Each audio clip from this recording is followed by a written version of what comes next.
Hey man, where's the podcast studio? I'm here at the address now. Oh, hell yeah. 1 second, bro. Okay.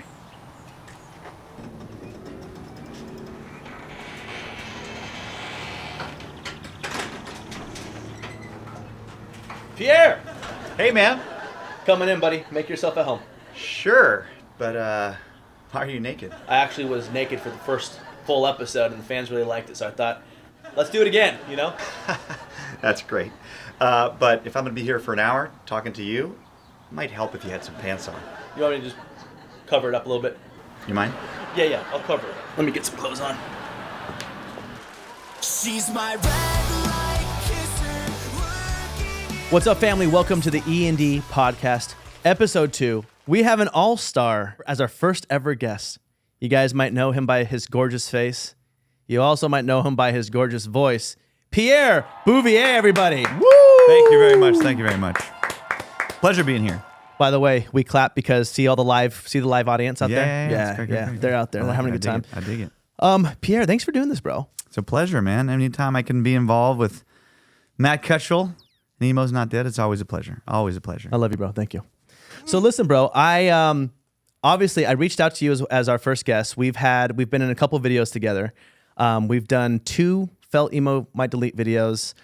We talked a little bit about, we can leak some stuff on the podcast, a little bit about your involvement on wanting to do a song on the album. Mm-hmm. And you've just been the nicest person to work with. Oh, and I want to say that, like, is it a Canadian thing? I know that I went to Canada and everyone was so nice to me, but like, you're just so nice. Does it come from Canada? I'm not sure. I think it might have something to do with it. I think people in Canada are generally pretty nice because the weather's pretty crappy most of the year, so you feel like, you know, you're more social, I guess, when you get around people. But I don't know. You know, maybe am I that nice? Dude, Should I tone it down a little bit? No, dude, it's perfect, man. Yeah. It's just, and I told Gavin this too. I was like, dude, it's funny because listen, everyone that I've worked with has been nice, but you ooze such a positive energy, and I don't know. I just appreciate it. So I want to throw that compliment. And I forgot, how did we connect? I was just gonna think. I think I forgot too. I think that you reached out to me. Maybe we can piece this together. But I feel like I started following Emo's Not Dead, maybe, or I started following you because I thought you were funny. And then did you notice that I was following you, and you're like, "Hey, I can't believe you follow me." Yeah, or something like that, or was it more that you reached? Maybe you reached out to me to be involved in a video. Is that how it started? Okay, I think that I noticed that you followed me, and then I was like, "Oh, hell yeah!" I was stoked first of all, and then I DM'd you, and I should go back and try to find that DM. Maybe I'm sure it's there. And then I DM'd you, and you were like, and I was like, "Hey, dude, I do this series, Felt Emo Might Delete," and you're like, "Dude, I know, I've seen them." Yeah, and I was stoked to be. I was waiting. I was like, when is this guy gonna hit me up? I want to be on one of these, bro. My most exciting thing about this whole project is these are all the bands that I grew up listening to, and I started my old band because of bands like you guys, and so little by little, as my series got bigger and bigger, a lot of these singers and these band guys started following me. So like, I just started to notice, I was like, this is fucking crazy. Yeah. Like, and it's so fun. So yeah, I think that it must have been the follow, and then I DM'd you, and then the first one we did was the Tony Hawk video. Yeah. This is a funny part of this because this is my second time collaborating with Tony Hawk because he was actually in our. That's right. And this is a really funny story because he's in our "I'm Just a Kid" video because he was in the movie The New Guy, which the song was on. Yep. But this is really funny to me. Maybe not to you guys, but we'll see.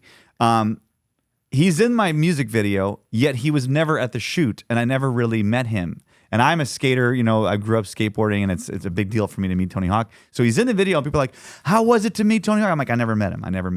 And then we did the Emo's Not Dead thing, and I'm like, I'm going to be able to do a skit with Tony Hawk. And he shot his stuff before I got there, and I just caught him as he was leaving. He's like, I got to go. And I'm like, no, not again. I'm collaborating with Tony Hawk, but I'm not in the scene with him. So it's pretty funny. But have you linked up with him since? No. He's Tony Hawk, man. He's busy. He's a busy guy. I mean, he's so business. That guy, he's got so much stuff going on. By the way, so when you saw him in the parking lot, did you see him leaving in his car? Yes. No, we said hi. We did say hi. So I did get a chance to say hi, and then he took off. He's so professional that he We had him for a window of I think 20 minutes. Yeah. Because he's a busy That's man. how busy he is. No, he's busy. Still to this day, And he's so- been that busy for what, 30 years? Yeah, dude. If I not mean, more. It's wild. is he arguably the most iconic skater of all time? 100%. Absolutely. He is, right? 100%. Yeah. 100%. Yeah, so he's busy. He's got the games. He's got the boards. He's a busy guy. Yeah. And so he comes in. And I'm like nervous, and I'm like, oh man, I was like, I have 20 minutes with Tony Hawk, Yeah. and I have to get everyone, all the crew and everybody quiet to explain what we're doing. So he comes in, very professional, like shakes hands, and he goes, all right, what are we doing? And I'm like, okay, cool. So this gets called Felt Emo Might Delete. It's to this song, I Do Anything, I believe. Yeah. It's to I Do Anything by Simple Plan, and Pierre's going to be here. I just explained the whole thing because he didn't even see the concept he has or no anything. idea. He has no idea. He just showed up to just do it. And he shows up, and I explain in 60 seconds what we're doing, and I'm like panicked for time. I'm like, oh God, okay, Tony Hawk, 60 seconds, okay, here we go. And then so I was like, I just need right now you to go up on that ramp and scream, hey Dad, watch this. And I was like, I hope this is okay that Pierre's playing your dad. And then Tony's like, There's no- yeah, it's fine. Yeah, sure. It's just so casual. So he goes up to the ramp, and then we just rolled on him like twice saying, hey Dad, watch this. And he drops in, does his thing. You weren't there for any of that. No, I know. I wasn't there for it. That's wild. Movie yeah. magic. And, People loved it. Yeah. People loved it a It lot. was funny. and he came back for the Patrick Renna, I'm Just a Kid, which was having a moment on. I mean, it's still going Yep. huge on TikTok. Oh my and God, everywhere that thing else. is Is it the still gift, going? The It's gift that still keeps going. the I'm Just a Kid challenge thing. Yeah. Yeah, I mean that thing is like people keep doing it, and I mean it's not as big as it was before, but like I mean it had some legs, man. That thing was like I think it's billions of impressions on Billions. TikTok. Dude. And it really what's crazy to me is that it actually affected in a huge way the spins of I'm Just a Kid. So I'm Just a Kid was a big song in Japan and in Canada. It didn't really break huge in America, but it was still like a signature Simple Plan song. So it was one of our bigger, but not the biggest. And since then, it is the biggest streaming song we have. No way. Yeah. Really? So I have a question. When you say, so it got billions of impressions, right? But an impression means if someone saw it for like a second and scrolled Yeah, yeah. past maybe, when does a stream count? Like when does it count that it's a stream if it's on TikTok, right? So if a fan's watching an I'm Just a Kid challenge, aren't all those streams for you now too? I don't think so. That's messed up. Because it's only, and you're spending every day. on Oh, your you're right. own, Here it goes. I'm just Yeah, it's probably So fractional. it's maybe, but I know that like here's the way that I think it's affected my band is that so there's billions of impressions, right? And for those billions of impressions, there's going to be a percentage of those that are going to go click on the song and say, "Oh, that song," and they're going to listen to it on whatever it's Apple Music or Spotify or whatever, and then it becomes the stream. So the visibility, you Yeah. know, turns into streams. the visibility makes sense for streams, but like I still think that, man, it to me it seems so messed up on how many streams you have to have these days to make money. I know It's wild, crazy. You have to have multiple hundreds of millions to like To make real significant money. Yeah. I 1 million spins is nothing. I was gonna say divided by all the writers and so on. Like I think based on my research, it's roughly $5,000 per million streams That's what divided it by generates. That's what it generates. So yeah, you know, what it generates divided by the songwriters, the producers, anyone who's attached to Yeah. it. And back then, if you're single, when there wasn't digital music, if you wanted music, you had to go buy even the single. 1 million people Yeah. had to go pay for your single. Yeah. Oh man, It's very different. it's very different. It's changed the way that that things happen, but I think that it's you really got to have a big hit to make some real money, or you Yeah. have to sort of take that popularity, that visibility, and turn it into something else. Or- Yeah. A little concern of mine, I would say, on the Your Broken Hero stuff. And I love doing it, and so I'm gonna do it. Our Kickstarter crushed it, and our fans helped us raise, how much was it, Gavin? $293,000. $293,000. Our Damn, fans that's raised. amazing. It's because- all gone. It's all gone. Yeah, we spent it. It's all the gone. thing. It's paying for Andrew Goldstein Yeah. producing. Yeah. It's paying for Music videos. Music videos. So like it's all spent, but it's at least we got the project covered, right? Yeah, that's great. But like my whole thing is, and I'm not in it for the money. I love it because I want to do it, but I also want to be able to do it and pay my rent. Yeah, of right? course. Yeah, no. And so I'm like, I've been talking to Gavin about this, and I'm like, dude, I was like, I wonder if the album will be successful enough for us to like sleep at night Yeah. for us to like, is it like, what is it going to do? I don't know. We were talking earlier, and I was thinking, like, you have the potential to create a song that would be an actual hit in the pop punk emo scene. It's, just the right song. You got a good voice, and you never know. And we have a great writer. I mean, Goldstein is a legend. He's amazing. He's Really written good. tons of songs with me, and we've done some great songs together. Yeah. One of my favorites on our last record's called A Million Pictures of You, and he wrote it with us. And Oh, really? Yeah, it's great. He's a great guy. What was writing with Goldstein like? We're like buddies. Like I met him years ago when we were writing with another guy that he used to work around and work with. And we met him because he was like in this small room, and like he was like pitching ideas for like, here's a riff, here's this, here's that. And like he's turned into one of the, best writers out there right now. He's like crushing it. So I've known him it's got to be like 10 plus years. Oh, wow. I didn't know it was from way back then. Yeah. He was working with Emmanuel Yes. Kiraku. He goes by E-Man, Yeah, E-Man. right? There you Like go. that's his producer name, Yeah, E-Man, E-Man, but yeah. Emmanuel something, and Yeah, that 'cause guy's crushing it. E-Man co-wrote with me and Chuck one of our biggest songs, Summer in Paradise, which is featuring Sean Paul. So this is a song that we kind of started without him, but we got together with E-Man, and he wrote the rest with us. Yeah. And he's awesome. And Andrew used to work down the hall from E-Man, and just like I said, like he would, like E-Man would be like, "What do you got, Andrew? You got some songs, you got some ideas?" And like, "Oh, I got some stuff. Yeah. And now he's like crushing it. So Dude, it's funny because when I was in my old band, It Boys, back in the day, we got paired with Goldstein. This was, 10 years ago also. We got paired with him to write some songs with us, and we just clicked right away. We became friends. He's such a nice guy. He's a nice we guy. became Super we nice became guy. friends, and it's funny that at that time he was doing all alt music, Mm-hmm. the emo stuff, the pop punk stuff. The shit that he's doing now is like next level. Yeah. Like he's on Celine Dion cuts. He's on like Neo. He has Britney Spears, Demi Lovato. Like he's on like top tier. Like he's so amazing. I'm so honored to even be working with him. And when I reached out to him to do the Your Broken Hero album, I first reached out for one song. I was like, "Hey, would you want to write and produce a song with me?" And it was a letter to Ashley, our 1st one. And I was even though he's my buddy, I was a little bit nervous about asking because I don't love asking for favors. yeah, no, it's a big ask. It's a big ask, Yeah. and he's a big producer now. Yeah. And he was like, "Dude, hell yeah." We did that song, and then I reached out like a year later, and I was like, I kind of want to do another one. And then we came up with Tommy's Face featuring Spencer Chamberlain from Under Oath. Yeah. And then we just have so much fun in the studio that when it You got to bring me in, man. You got to Bro, bring me in. you are. Yeah. You're coming in. It's gonna be and so I fun. can't wait. And then finally, I was like, "Hey, I think we're gonna try to commit to a whole album. If we do a Kickstarter and raise money to do an album, would you be down? Or do you want me to try to bring in other writers?" He's like, "I want to just do it. Let's just do it together." yeah. And I was like, "You're my freaking Plus, I'm hero, sure bro." for him, it's his wheelhouse. He grew up on this stuff, and yes, he does a lot of big pop projects that are probably, to some degree a little stressful too. But like to be like, "Hey, we're just gonna make some pop punk music." I would imagine, knowing Andrew a little bit, Yeah. he's probably like, "Yeah, that sounds like fun." He's enjoying it. And he even told me in the studio, he's like, "Bro," he goes, "I like doing this shit, Yeah. man. It's fun." Yeah. And we have a good time. And like, I don't know, man. That's awesome. I literally feel like in a weird way, my dream is coming true way later in life than I thought, which is better late than never, Yeah, right? for sure. But like I've wanted to do music for so long, and I was in a band. I did Warped Tour. I toured for 4 years. I tried. Label complications. Don't want to get into that. Yeah. Had to break up the band to get off that label, and so it's cool to have a second chance. And you're finding your own path, and that's like your path is very creative and very cool and different. And yeah, maybe it's not what you planned, but I think you've.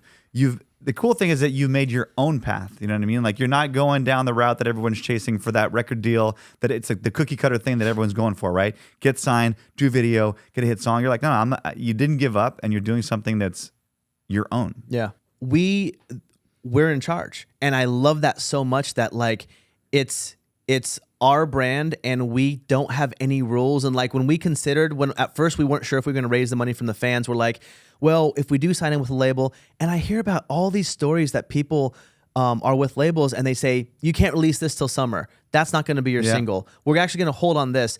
And I just want to give the fans content. I want to shoot it and then give it to them. All right, guys, taking a break to tell you about today's sponsor, Emo's Not Dead Apparel. You may have heard of it. If you haven't, Emo's Not Dead has the highest quality merch in the scene. They just released the E.N.D signature range, a simple yet subtle design that you can practically wear every single day. I'm wearing the black Signature Range hoodie right now, and I feel outstanding. The Signature Range is my everyday shit. Check out the Signature Range and more at emosnotdead.com and use the code podcast for 10% off your order. Now back to the pod. Is it a little bit of a back and forth with the label and? It's funny because I hear a lot of these stories of people like, you're signed to a major. What's it like? It must be. And for me, I have to say, and we're done with a record deal, by the way. So we're not on Lava like we used to be, or Atlantic. But my experience with being on that label in the beginning was always a positive one. And I think it's a lot to do because my A&R guy and the company that we were signed by, which was Lava Records, which is Jason Flom, and our A&R is Andy Karp, and they really believed in us, and they kind of let us do our thing, which is, I know, unusual. And we got lucky. We got a good team of people behind us, and we got lucky also because our music really connected with fans, so we sold a lot of records. So then when you come out with your debut record selling 3.5 million records, and you did it, you wrote it all yourself, and you did it yourself, the label trusts you. They're like, okay, you guys are the young guys that know what's hip or cool or whatever. So they kind of let us do our own thing. And then our second record did great. We did it with Bob Rock, and it was a great experience again. The A&R came in once in a while, like, how the song's coming along. Well, here's what we got. All right, cool, guys. I love it. Keep going. Sweet. And we made our second record that sold another 2.5. And then, of course, Napster came along, and then things changed. Yeah. And then also the whole musical landscape kind of changed, in the around 2006-07, and it was like all Timbaland and Justin Timberlake, and we were like, what are we gonna do? Right. Yeah. Nobody's playing, pop punk music. But anyways, for me, being on a major label was a good experience, and we were able to finish out our record deal. We don't owe anybody any money. We recouped everything and made money. And now we sign individual deals with every record so far, and we do it with some independent companies or some different things, and we have all the power. It's fun, but it also is kind of challenging because when you have a big label behind you, they do. I mean, for us, they did give us some direction. They were like, yeah, we like this song. This should be the single. Now we're like amongst ourselves, well, what do you think the single should be? Yeah. I don't know. What do you think it should be? Right. Yeah, true. But we've always been very involved, and our drummer, Chuck, is really been a sort of in-house manager. We have a manager, Eric Lawrence, in Toronto. But Chuck has always been crazy business oriented for the band. So we've always kind of self-managed in our own way. Okay. But yeah, so my experience with being on a major label was maybe not typical, but it was a good one. Yeah. And now you have the ability to go shop it around and do all that. Yeah. So maybe if we could take a step back a little bit and to the beginning of Simple Plan and growing up in Montreal and being, from what I understand, you were in one band before Simple Plan. Is that right? Yeah. So Chuck and I, we started our first band together. We were 13 years old, and yes, we are now 43. So 30 years ago. 30 years ago. Wow. Yeah. And Wow. I started a first band, and it had a couple of different names. It was something like what was it called? Stone Garden. Back when we were big Pearl Jam Nirvana days. Okay. It lasted like a couple of months. It ended up being a band called Roach and then Reset. And then we made 2 albums, signed on an indie label, and toured across Canada and sold maybe like 25,000 records. And that's something. Yeah, that that's was like something, dude. that was the school of Simple Plan. That band kind of broke up, and we reformed, Chuck and I and 2 friends from high school, in '99 with Simple Plan, and we had these dreams because we knew we had been on a band that sold a few records, made no money because it was just not organized, and we knew at that point we're not going to do that again. We're gonna and at the time in '99, Enema of the State had come out. Right. Green Day was already a huge powerhouse, and we were like, we want to be more than just selling out our local bar. And we used to do shows for 1,000 people, and that was amazing. But we want to go and do that. Your old band did? Yeah. Dude, those are some numbers though. Yeah, that's crazy. We did okay. Was it in the same vein, like pop punk, or was it more punk? It was more punk. It was more metal. So our guitar player in the band, long hair, fan of Deicide, fan of like all metal bands like Creator, all that kind of stuff. And he was really heavy into. So we sounded like Pennywise, but with my melodic approach for vocals and all that. Right. And so when we started Simple Plan, we were like, Enema of the State is dope. That record is so good. And we love, of course, Cheshire Cat and Dude Ranch and Green Day stuff. And we're like, we want to make stuff that's like more. And I've always been a fan of pop music. And I was like, I want stuff that's a little bit more than just mosh pit. And so we started Simple Plan, and we started writing songs like I'm Just a Kid and Perfect and Addicted and I'd Do Anything, and we're like, this is what we want to do now. And yeah, that's how it kind of started. So let me ask you this. So how did you shift from songwriting the way you did before that was more on that metal side? And obviously you said you put your like melodic, influence on it, but like, did you guys like, how'd you guys start changing your sound? And like, were you like, okay, we're going to change our sound. We like these bands, like, and you just started writing from there? Yeah. Well, like I said, the guitar player in the band Reset, he could barely strum a guitar. He was just that's what he did. And so for the 2 records that we did, at some point for me creatively, I was like, I want to do something that's like not just yeah. And that's kind of how it naturally went that direction. And but like I said before as well, Blink-182, just the fact that they were blowing up and the songs was like All the Small Things, What's My Age Again. We felt like that's what I want to do. I want to do something more like that. So, I got exposed to the Southern California punk rock scene, I guess you would call it, like Pennywise, Bad Religion, through like snowboarding movies. Right. And I got into like No Effects and No Use for a Name and Lagwagon and Strung Out and 10-Foot Pole. And for some reason, where I'm from in Montreal, that scene exploded. And I know that because I've spoken to a lot of these bands who I've now played shows with. Right. And it was like they were big in Southern California and they were also big in Montreal and Quebec in general for some reason. So for me, being a 13-year-old kid that started going to shows, that scene was like Fat Records, Epitaph Records. They were blowing up in Montreal, and that became like where I learned to really love music. And for me, like a band like No Use for a Name was more melodic, and that's really what I got into. But the scene in Montreal was like, that's how I picked up on this pop punk thing. And I thought it was that big everywhere. I thought it was that big in Florida or in, wherever else it was, but it was a thing in Montreal. Yeah. So Gavin and I were talking about this earlier when we were kind of prepping some questions for you, and I think it leads perfectly to this. It's so funny that the emo music, or like not even emo music, but like the emo scene, you have bands like Simple Plan and Blink, and then you have then you have Under Oath and you have Silverstein, and like very, very different bands, but they all fall under the scene. When did you realize that Simple Plan started becoming part of that scene and being included in emo, if that makes sense? Was it a certain song that kind of like pushed you that way? Because some of these other bands we're talking about that you were influenced by, Pennywise and Bad Religion, like those are so far from emo, no one would ever consider them emo. So like, when did you first realize Simple Plan was part of that culture? It has to be Warped Tour. Okay. So we came out like sort of like following the coattails of like Green Day's success in Blink-182, and when it started blowing up on MTV, it was, and I'm aware that Simple Plan is on the way poppier side of things. Like if you look compared to like Under Oath or stuff like that, it's definitely, we're on the more poppier side. But on Warped Tour, we were accepted. You know what I mean? And there's other bands from before our time, like, or around our time, like MXPX. MXPX considered a punk band, but they've got songs like, Chick Magnet, like they're super poppy. Yeah. But they can play on Warped Tour, and so for us, it was a similar kind of thing where, yes, we were more poppy, but we were alongside other bands that were heavier, but we could hold our own in live music, and there was fans that loved that kind of stuff. And Vans Warped Tour was the greatest place for a band like us, and I mean, it was, what is it, 25 years running? Yeah. Longest running American music festival. Yeah, and on that tour, you'd have stuff like Katy Perry played on one year. Right. Yeah. Sugar Ray played one year. Then you have bands like the old timers, not old timers, but the more like Bad Religion play on it, No Effects or Pennywise. And so I think we always knew that Warped was a place for us to hang on to that scene.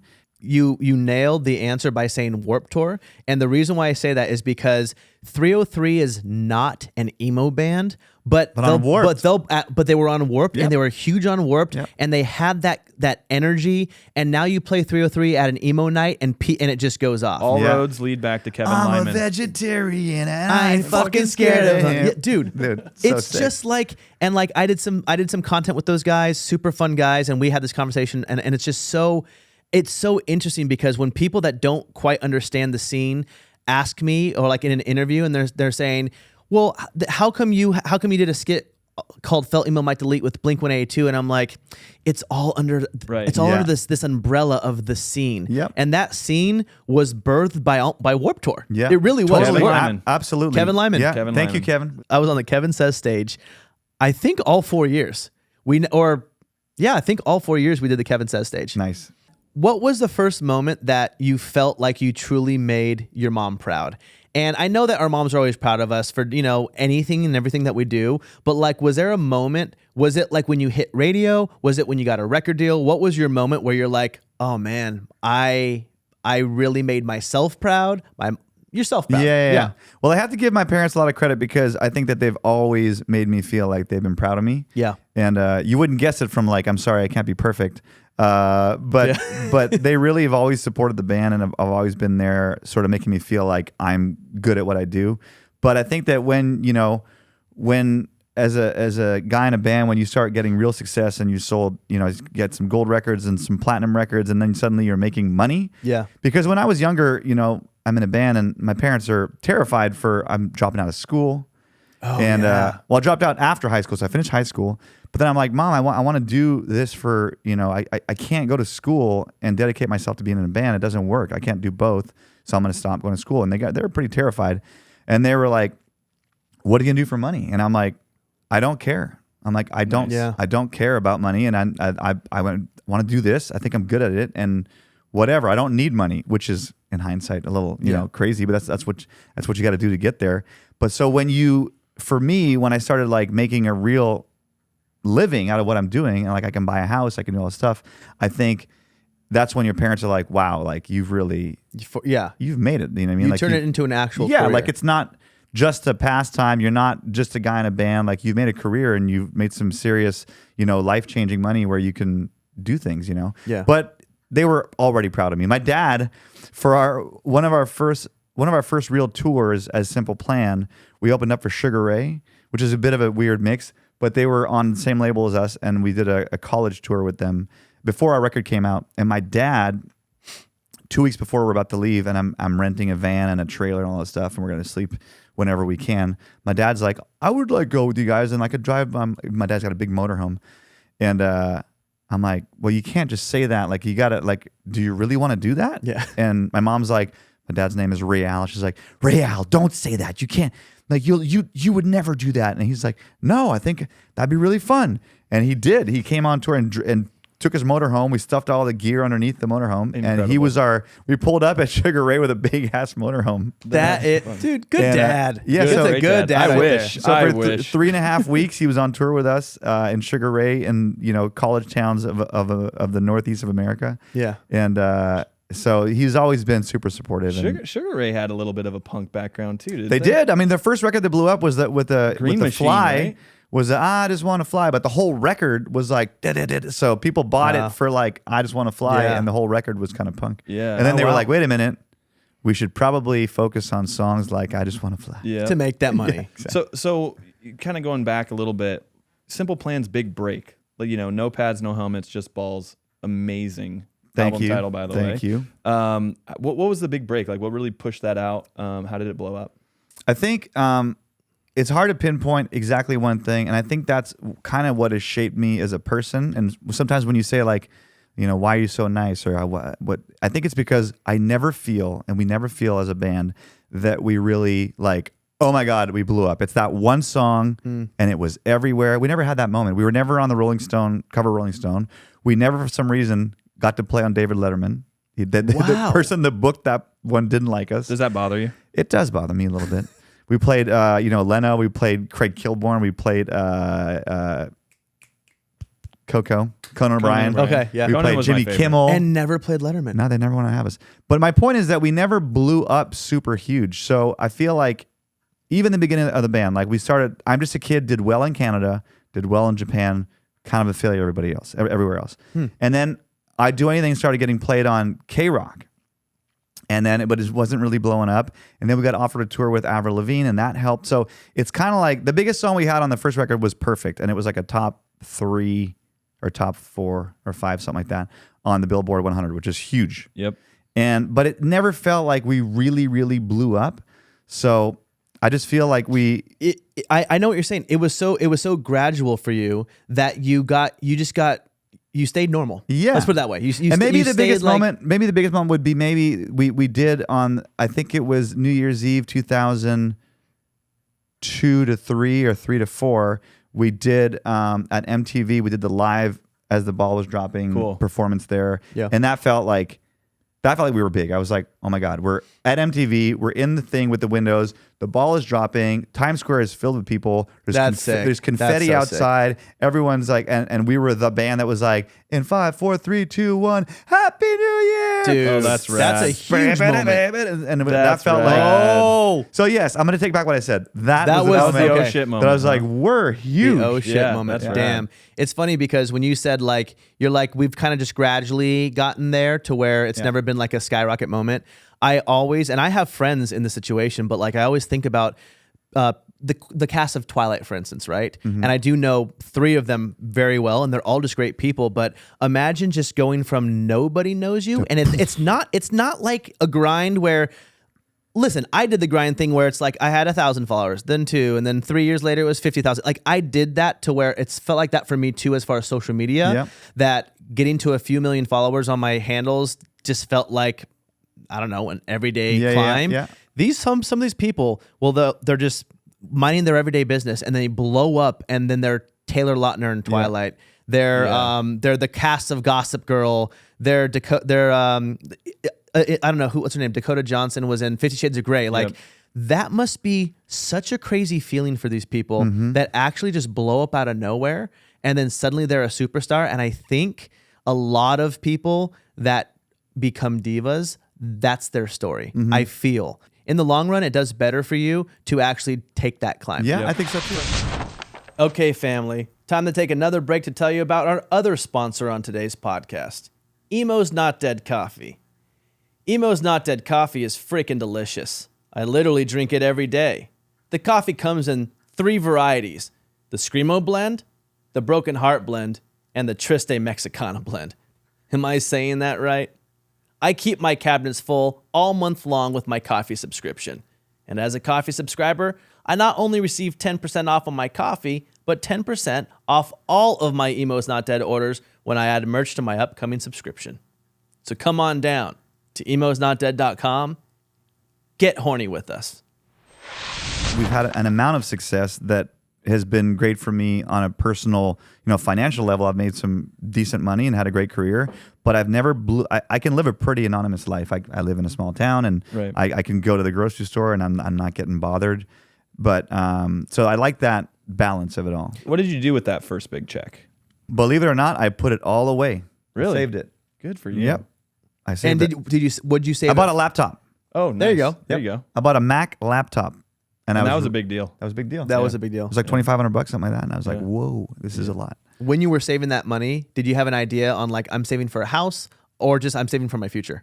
I think I had a good friend of ours who was like our accountant at the time. And he was like, you got to put this stuff away. And I'm like, you're right. And luckily for me, I put that money away.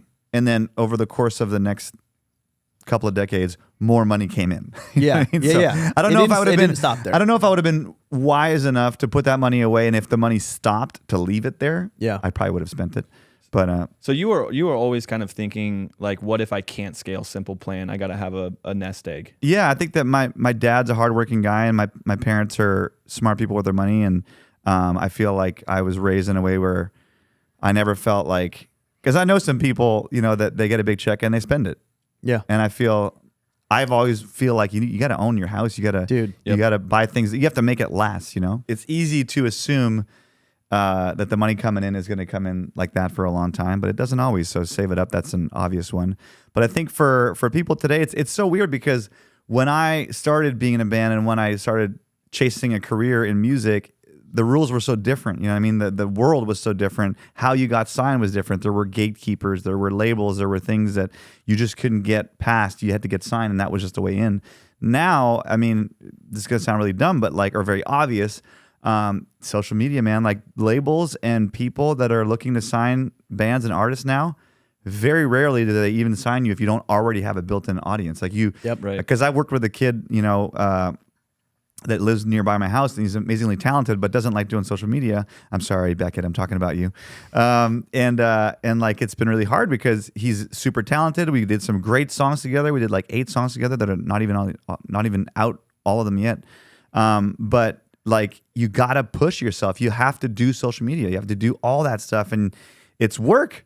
And now like the artist has to put in the work first, and the label goes like, okay, it's almost like Shark Tank. You know, Shark Tank. You go there, and they're like, "What are your numbers? You know, have you figured it out yet?" And then we'll give you money to do it. They don't come in and say, "You have a cool idea. We'll set you all up." You know. Yeah. By the way, in an interesting way, I listen. There are so many talented people out there, but a lot of talented people don't put in the work to build their fan base, to put their music out there, to go on tour. Yep. So in a way, I kind of respect that role of being like you being signed by having a built-in audience first. Yeah, I mean, there's no other way around it. You have to be a hardworking person now to succeed, I think. You do. Unless Yes. you are an insane talent that the world has never seen, which is very rare. Yeah. I think it's mostly hard work. And look at you. You're working. I know you work your ass off, and you created something amazing. Thank and you guys together, Thank you. crushing Appreciate it. Thank you. Yeah, I appreciate it. But I want to ask one more question on this, or like give one more comment. So yes, the majority of people this day and age have to work very hard in order to become successful. But then TikTok has kind of changed that a little bit. Yep. And what I mean by this is not that some of these TikTokers aren't working and not putting out content, but like, and by the way, this is like, I'm not throwing shade at anyone specifically, but there are dancers that blew up and have 40 million followers on TikTok from just setting up their iPhone and just doing dances to popular songs, and now they're multimillionaires. Yep. And that shit blows my mind. But you have to capitalize on the moment that you are around in your career. Look at Simple Plan. Do you think Simple Plan would do as well if it came out 10 years later? Absolutely not. Right. We came out at the time when, like I said, again, on the coattails of Blink-182, there were bands like Good Charlotte, Sum 41, Simple Plan, Newfound Glory. And our success is in part because, yes, we created that music and we worked hard, but it was the timing of the desire for people that wanted that music. Yeah. So that's the same thing with your Vine, the same thing with TikTok. So yes, some people get, that astronomical push because it's the right time. But try now to become a TikToker that's going to become 40 million followers by dancing. Yep. Probably can't do it now. Nope. Unless you're really hot or something. I don't know. That's true. No, but by the way, there will be something else. Yeah, there will always be another thing. It's Yeah. going to be so interesting to see what that is. Yeah. 100%. Getting a little bit more recent in our conversation, you just got off the Blame Canada tour. You mentioned Sum 41, which made me think of that. It was the first time we went on an actual tour with them. We had a bit of a rift at the beginning of the band. I've told this story many times, but we buried the hatchet a long time ago, and we finally got together for this tour, and it was just awesome. It was great. I mean, it was still kind of like in COVID times, so there was a bit of like, we couldn't do too much. We're not going out and partying and stuff like that. Plus, we're all getting older, so I don't really drink on the road anymore. But the tour was great. The shows were all sold out, or pretty much 99% sold out. Wow. And we had a great time, and we loved it so much that we went on tour with them in Europe after that and did that. And now we're going back on tour this summer. The Offspring headlining and Simple Plan Sum 41. We're going to be flip-flopping every night and doing that's that. cool. I just My realized crush was something there. really funny. Huh. Look at what you're wearing, and look at what I'm wearing. Oh, you guys are... Dude, are we matching, bro? This is ridiculous. With black socks too? This is ridiculous. Bro. Black socks and white shoes is we did not great. plan We this. didn't plan this. We just have a vibe. That's hilarious. Role Model used to be an apparel brand that you used to run with your partner, Chuck. Yes. Maybe you can speak on Role Model, what kind of spawned that. I was doing my research and noticed that you were rocking that in all your music videos. Mm-hmm. You were very savvy with the marketing. You paired it well with Simple Plan. So what was Role Model and where did it end up? So again, mentioning Blink-182, when we first started. Well, we kind of modeled a lot of what we were doing on what they were doing, and they had a guy named Cheetah who was their videographer that would film everything. So we needed a videographer. So one of our friends, his name is Patrick Langlois, awesome friend of ours, became our videographer, and he came on the way. He was like our 6th member of the band, and he was the one that had the idea. We should do a clothing line called Role Model. I had this name. It's going to be great. And yeah, Mark and Tom had Atticus and had what's the other one? I I'm drawing a blank here. Anyways, they had all their stuff, and back then the style was like a blank T-shirt with the name of a company. That was what they were, you know. I wish it was that easy nowadays. I know. Damn. Yeah, just like you got right there. Oh, you're right. Shit, we have Just Emo's Not Dead, and that's what we sell. But so we started that with my buddy Patrick, and we had a merch company that used to do Simple Plan stuff, and we said, can you just like make this as a band merch, and we'll do a website. And we just decided, like, why would I wear Hurley or Billabong, which I always used to wear? I should just wear my own stuff. And we just did it, and it was simple stuff, and it was great. And then, unfortunately, years later, it did pretty good. We were making some good money doing it. And then after a few years, there's a company in the UK that's called Role Model Clothing. Oh. And they make, like, scrubs. They make, like, uniforms for like... Lame. Yeah. And they started... giving us cease and desist and suing us for the name, and we're like, we don't even like, we don't compete with you guys, Yeah, and no one's gonna mistake role model T-shirts for scrubs that they're gonna work exactly. in. But they kept coming at us, and we kept putting money with lawyers to try to like get rid of them, and then finally we were like, you know what, screw this, we don't want to do this anymore, and we just stopped doing it. Wow. And we I'm sure we could do it in another way now without using Role Model Clothing, but I want to do it again. And Chuck and I have talked about doing some more stuff because it was really fun to be creative and like trying to like, you know, do some cool logos and stuff. Dude, bring it back, man. I know we really should. Would you People would guys buy it. would you guys just sell it at your shows, or there was no, Yeah, I mean, so websites? at the time that clothing company was like mine, Chuck's, and this guy Pat. So if we sold it at the show, we'd have to like bring in the other guys in the band, which is no problem. It's just a partnership. But yeah, we used to sell it on Warped Tour. We had his own role model tent. Oh, cool. They used to have it at Hot Topic, Oh, cool. and so it was pretty cool. That's cool. right. Yeah. Well, I know you got to go soon. So for the sake of time, I'm gonna ask you just a couple questions. Go ahead. Very important. NSYNC or Backstreet Boys? Backstreet Boys. Same. Yeah, they got some great songs, and NSYNC is great too, but I like Backstreet Boys a little better. Okay. For series, Lord of the Rings, Harry Potter, or Star Wars? I like them all, but Star Wars. Okay. I'm a Star Wars. Gavin, you're guy. Star Wars too, huh? I am Star Wars, but when I really think about it, I go Lord of the Rings because of the books. Really? Yeah, I'm a Tolkien guy when it comes to. I love Star Wars so much that I'll watch something that is, you know, a Star Wars spinoff that's not even that good. Mm-hmm. I don't even know if I should mention it. They're none of But them. you are good do anymore. you still like- enjoy it though?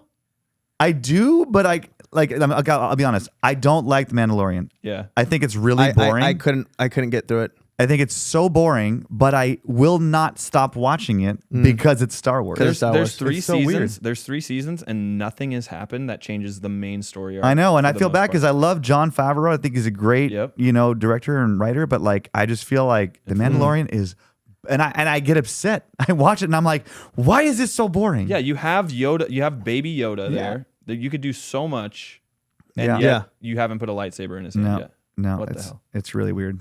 2 more easy ones. Favorite Disney movie? Is Finding Nemo Disney Pixar? Yeah. Oh, yeah. Oh yeah. Finding Nemo is it's amazing. So good. So good. Yeah, Finding Nemo is so good. it's amazing. And then, by the way, these are just the questions I've always wanted to know about Pierre. these are the intellectual questions I've always wanted to know about Pierre. This is the deep stuff. Who was your first celebrity crush that you remember when you first were like, you know, interested in cute girls and being like, oh, I like her. Like, do you remember anything specific? A TV show, a movie? Well, one that's going to be a little weird because she's a singer, and I'm not sure if she was big around the world or maybe just in Canada. Have you ever heard of Samantha Fox? I haven't. She Okay. sounds hot. She does sound hot. Yeah, very hot. Blonde, voluptuous singer. I think she was a Canadian artist, and Okay. she had a song called "Touch Me." And as a 10-year-old Hello. or 9-year-old boy, you know, Oh my goodness. she had those posters where it was like kind of like, and it was like, "Oh, touch me." Yeah. It was like super 80s. Yeah. Yep. And that was like, what is happening in my pants right now? Yeah. Okay. Is there anything that you want to promote? What do you want to talk about? We're touring a lot. We're going to Europe in June, and then we're doing in the U.S. we're doing a big tour with The Offspring, Sum 41, Simple Plan, in amphitheaters all across America. This Oh, fall? yeah. Yes, it's I think it's probably part of the Let the Bad Times Roll Offspring tour. Hell yeah. But it's gonna be an awesome lineup, and it's gonna be super fun. And then we'll do some new music and The cruise? What else? Yeah, and then maybe the Emo's Not That cruise. That'd be Let's great. go. Let's go. So you guys heard it here. We're gonna link all that stuff he just said in the bio. So if you are interested about buying tickets on this tour, and make sure to like and subscribe. Keep emo alive. Thanks for watching, guys. We love you so much. And until next time, thanks, live audience. We love you guys. Thanks for being here. She's my red light kisser.